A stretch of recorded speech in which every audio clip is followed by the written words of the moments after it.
Imagine uma barragem prestes a ceder. A pressão da água acumulada se torna insuportável. Rachaduras começam a aparecer, e todos sabem que, em algum momento, nada será capaz de conter a força que se acumula por trás dela. Essa imagem, para mim, é a metáfora perfeita para o que está acontecendo em Brasília. Durante meses, figuras do sistema tentaram conter a onda popular, tentaram controlar o Congresso, tentaram ignorar o olhar internacional que se voltava para o Brasil. Mas chegou o momento em que a barragem rompeu. E o primeiro a sentir o impacto dessa virada, ao que tudo indica, foi o ministro Alexandre de Moraes.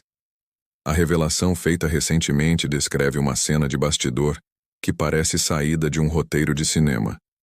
Segundo apurou o jornalista Paulo Figueiredo, um emissário do Congresso Nacional teria visitado o gabinete de Moraes para entregar uma mensagem clara.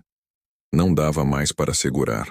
A votação que avaliaria a urgência da proposta de anistia ganhara atração suficiente no parlamento. Os votos haviam sido contados e a pressão se tornara irresistível. Na prática, foi como se o ministro tivesse recebido pessoalmente o bilhete, antecipando sua derrota. Pense no que isso representa.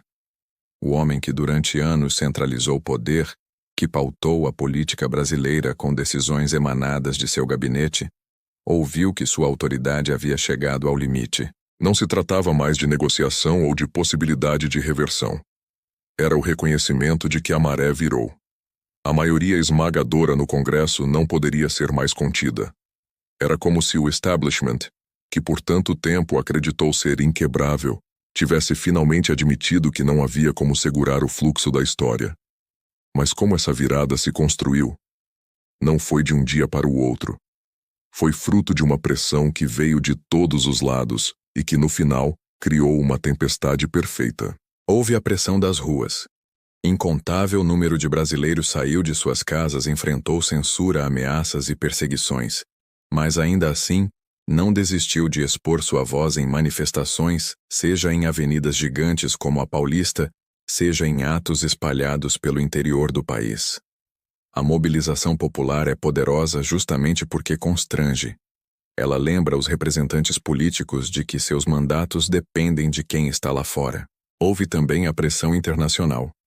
Enquanto aqui se tentava vender narrativas de normalidade, lá fora a história estava sendo recontada de outro jeito.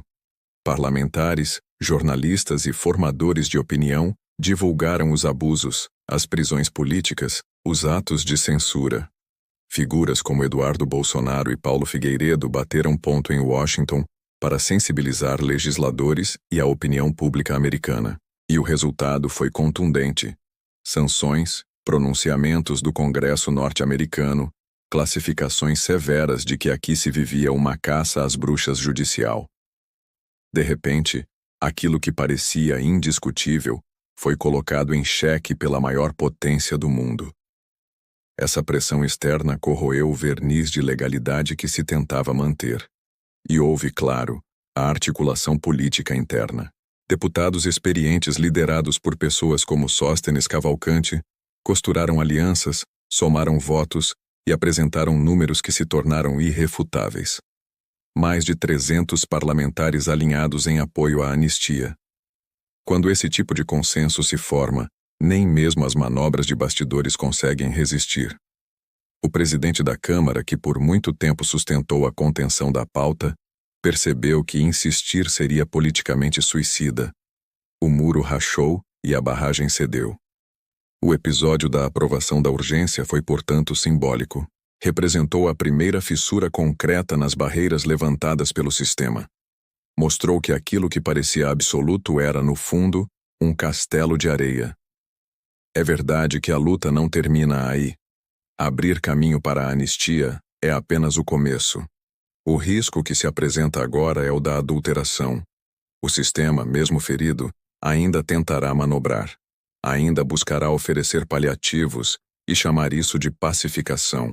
A tal da anistia fake, aquela que solta alguns, reduz penas de outros, mas mantém multas estratosféricas e, principalmente, preserva a inelegibilidade que atinge Jair Bolsonaro e lideranças importantes. Isso não é anistia. Isso é maquiagem. A emboscada perfeita para posar de conciliador sem abrir mão da vantagem política. E é exatamente contra isso que a pressão precisa se manter. Porque a anistia de verdade não é parcial. Ou ela é ampla, geral e irrestrita, ou não é. O que está em jogo não é um nome ou outro. Não é apenas devolver a liberdade a meia dúzia de pessoas. É restituir a democracia, reabrir o jogo político, permitir que a população decida em igual condição. Uma anistia verdadeira é a única forma de virar a página desse capítulo sombrio, onde pensar diferente foi criminalizado e divergência foi tratada como inimigo a ser eliminado. Agora, é hora de foco. O aviso misterioso entregue a Moraes, mostrando-lhe a incapacidade de impedir o avanço, é representativo, mas a luta só alcançará sentido se a sociedade mantiver a mesma força. Escrever aos representantes, pressionar em rede, participar ativamente do debate.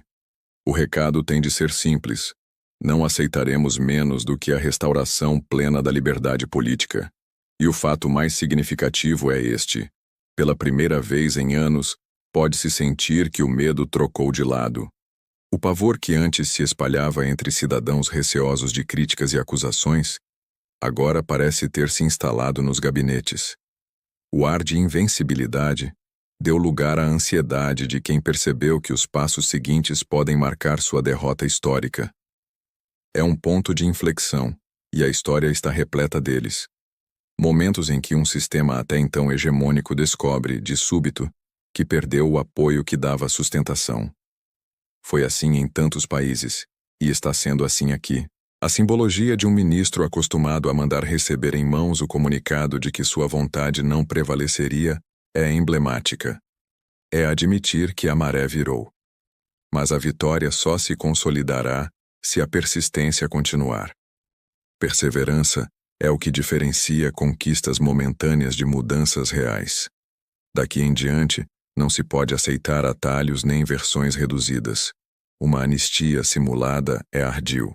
O Brasil precisa da reconciliação completa, da garantia de que diferenças políticas não significam banimento ou perseguição. O aviso misterioso recebido por Moraes nada mais foi do que o prenúncio de um novo tempo. Um tempo em que as decisões não serão tomadas a portas fechadas, mas sob a pressão legítima de uma sociedade que aprendeu a se fazer ouvir. A derrota do ministro pode parecer cláusula restrita de um episódio, mas é, acima de tudo, o início de uma derrota maior. A de um sistema que acreditava poder se impor eternamente sem contraste. E agora, a pergunta fica para você. Qual deve ser a linha de frente daqui em diante? Devemos aceitar concessões cosméticas, que sirvam apenas para os que estão no poder se vangloriarem de pacificação artificial, ou devemos exigir a anistia plena, aquela que refaz o tecido democrático e devolve a voz ao povo? Se você enxerga a grandeza desse momento e acredita que nenhuma maquiagem é aceitável, é hora de registrar sua posição. Comente, converse, pressione. Isso importa mais do que nunca.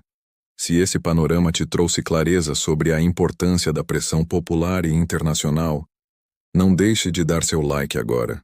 Compartilhe essa análise para que mais pessoas entendam que o aviso misterioso a Moraes é, na prática, um sinal de que estamos diante de uma virada histórica. E se ainda não se inscreveu no canal, inscreva-se já e ative as notificações. Porque os próximos capítulos serão decisivos e precisamos estar juntos para acompanhar cada passo dessa transformação. Esse momento marca a constatação de que nenhuma estrutura, por mais segura que pareça, resiste quando a pressão legítima da sociedade se torna impossível de ignorar. E a derrota que se anuncia não é de um só homem, mas do autoritarismo que ele simboliza.